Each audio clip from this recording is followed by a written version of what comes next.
যতক্ষণ না পর্যন্ত নির্বাচন কমিশন কোনো আইনগত জায়গা থেকে তারা কোনো কথা না বলে আমরা ধরে নিব এই সিদ্ধান্তগুলো ধরে নেওয়ার বিষয় না, এটি এখন স্পষ্টত এই সিদ্ধান্তগুলো আমাদের কাছে মনে হচ্ছে বা আমাদের তাদের সাথে যেই আলোচনা বা তাদের সাথে এই যে আমরা কাজ করছি, আমাদের কাছে মনে হয়েছে যে এই সিদ্ধান্তগুলো আসলে চাপিয়ে দেওয়া।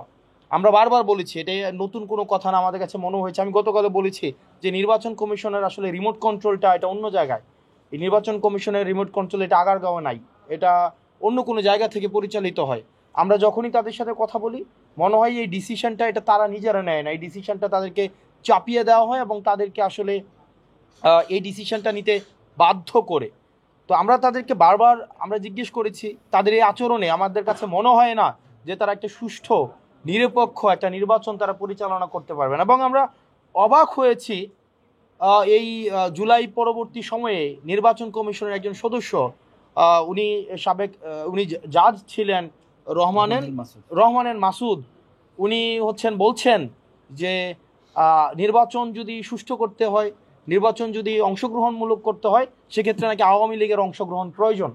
মানে আপনি দেখেন এই পর্যায়ে উনি এই ধরনের কথা বলছেন, যে আমি নাম ধরেই বলছি যে উনি বলেন আওয়ামী লীগের নাকি অংশগ্রহণ প্রয়োজন। তো সেক্ষেত্রে দেখেন আমরা আগের সময়ে এই ধরনের কমিশনে বসে রাজনৈতিক বক্তব্য বা এই ধরনের বক্তব্য অংশগ্রহণমূলক জনগণ একটা নির্বাচনে অংশগ্রহণ করছে কিনা সেটির উপরে আসলে নির্ভর করবে নির্বাচন কি অংশগ্রহণমূলক হচ্ছে কি হচ্ছে না।